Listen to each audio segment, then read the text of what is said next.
Hi guys, it is Aoife from Fred We See Died Laughing and I'm here with my 1st December weekly wrap up. I had a pretty good reading week this week. I read 3.5 books because I'm almost finished the book I'm reading at the moment. I think I'll finish it tonight, so technically I'll finish it this week. So yeah, I will just get in and tell you what I read. So the first book I read this week I had gotten from NetGalley, and it was The Novice by Taran Matharu. This is the first book in the Summoners trilogy, and it is about a boy called Fletcher who finds out that he is able to summon demons. So he's kind of able to do magic and he's called a summoner. I really enjoyed this book. This was a 5-star book for me. Very good YA fantasy novel, really great debut, and I'm really excited to see where this book goes. It reminded me a little bit at times of the way when he was getting trained to be a summoner, because he goes to a school to learn how to do this magic when he finds out he has the abilities, and whatever way they were training, sometimes it reminded me a tiny bit of how Aragon was trained in the inheritance cycle. The way they're able to store magic and how they're able to kind of find their magic and use it. I really enjoyed that bit. The demons, they're able to summon demons in this book, and the demons are kind of like monstrous pets to the people who summon them. So they kind of like act almost like dogs sometimes, wagging their tails and looking for, you know, belly rubs and stuff like that. And I found that really interesting because some of them, like some demons can look like big hairy tarantulas and others look like, you know, just cats with really long canines, and some of them look like little lizards, and it was just really interesting. Some of them look like bugs, all that kind of stuff. So it's really interesting to read about. And the demon that Fletcher gets, whatever way he's described, I kept thinking of Toothless from How to Train Your Dragon. So I really enjoyed picturing Toothless when I was kind of a really tiny Toothless when I was thinking of Fletcher's demon. And it was just really fun. And yeah, I just really enjoyed the whole world building in this novel. I thought it was very strong. I think it can go further in the next novel. We'll be seeing more of, you know, different parts of it. There was a very good build up and description of kind of the wars that are going on in this land. There's a war between the humans and the orcs, but then there's also dwarves and elves in this land. And dwarves and elves are often treated like, you know, they don't have the same kind of rights, especially dwarves don't have the same kind of rights that humans do, and they're very restricted by rules imposed on them by the humans. And I found that very interesting how they were treated and how they kind of rebelled against the treatment that they were receiving. And I can't wait to read more of that. There are certain bits in this where, you know, you can tell that it is a debut novel. There are some conversations sometimes, some dialogue that's a little bit stilted, you know, it's saying I am sorry instead of I'm sorry, and just some ways, like there's just some long drawn out conversations that could be shorter and, you know, don't have to be so elaborate, you know, with, you know, the easy way speech. I think some of the speech in it could be a lot easier and a little bit more flowing, the way real conversations go. But other than that, I really enjoyed this book and I gave it 5 out of 5 stars.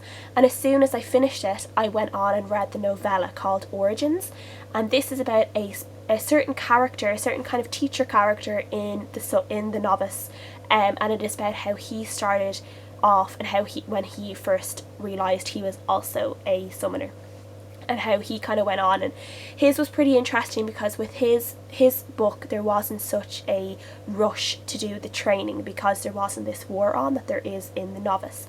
So there was a little bit more time given to his training in the classes and how he was finding the school.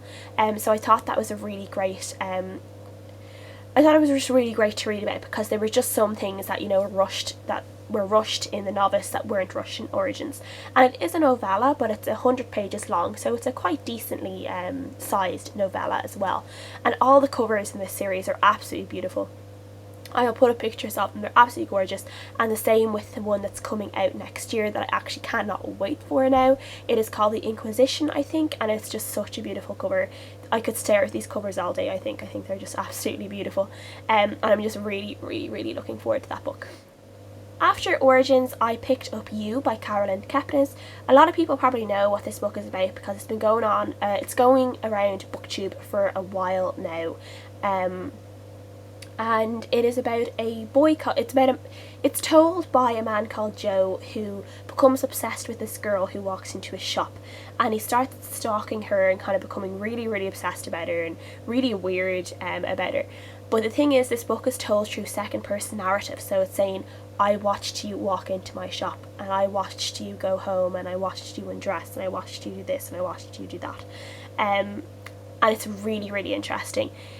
I wasn't sure how I was going to feel about this book because it is very, very creepy, very kind of psychological thriller kind of book.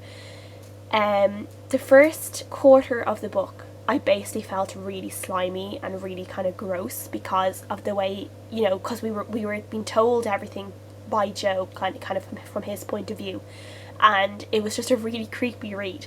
But then after a while, I started getting really, really into it. And by the time the book is near finishing, I actually ended up realising that I kind of felt for Joe, even though he was an absolute creep with problems. I felt for him, and I wanted things to work out well for him. I wanted the relationship to work out, and I wanted him to have his happy ever after, which is what he wanted. And yeah, it was just really interesting. He was a bad character, but at the same time, the girl he was obsessed with, she wasn't this, you know, perfect character either. She had a lot of problems herself, and there were times where she was doing something and Joe was getting angry, and you almost couldn't blame Joe for being angry about things or about feeling certain ways, because you would just get angry along with him because of his frustration with her. And I thought that was really interesting.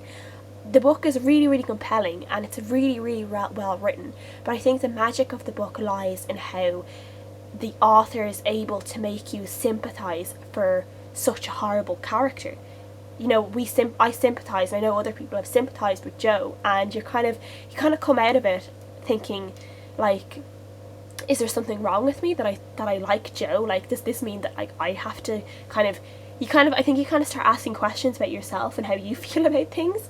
And I just found it really interesting. I gave it a 4 out of 5 stars, and I do have the sequel, Hidden Bodies, which I got from NetGalley, but I think I'm going to leave it a while and wait a few weeks and read that at the start of January, as I think that too long of a period of time in Joe's mind might be a little bit disturbing. So I think I need to read a few fluffier books in between reading about Joe. So yeah, I'm happy with that.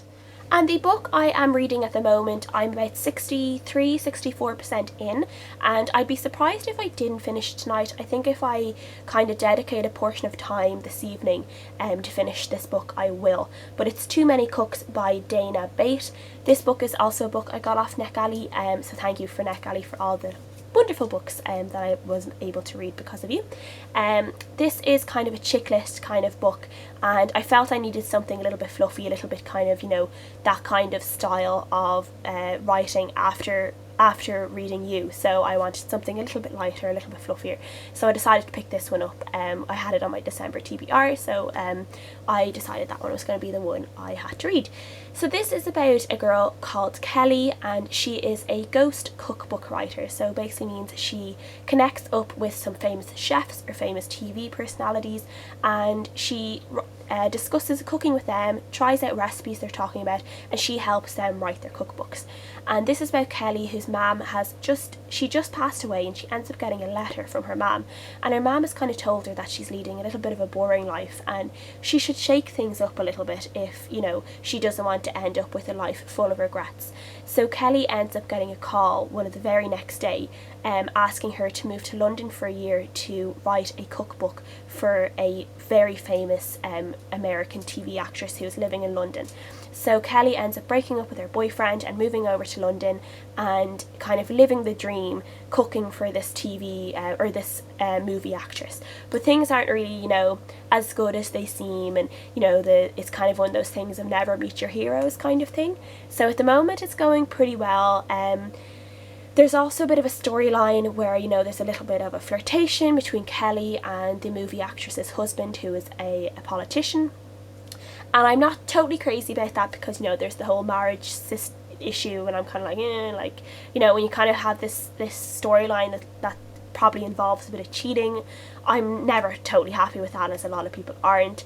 but I am enjoying it so far. I think it's probably a 3.5 / a 4-star for me at the moment, but we'll see how it goes. I'll probably talk about it briefly next week, as that I'll be finished it by then, but yeah, at the moment it's probably a 3.5 star for me. So that is it from me this week. Let me know what you guys are reading, if you've read any of the books, if I have made you want to read some of the books I read this week. I want to know all your opinions, so let me know, like and subscribe if you liked the video, and I'll see you guys again next time. So bye.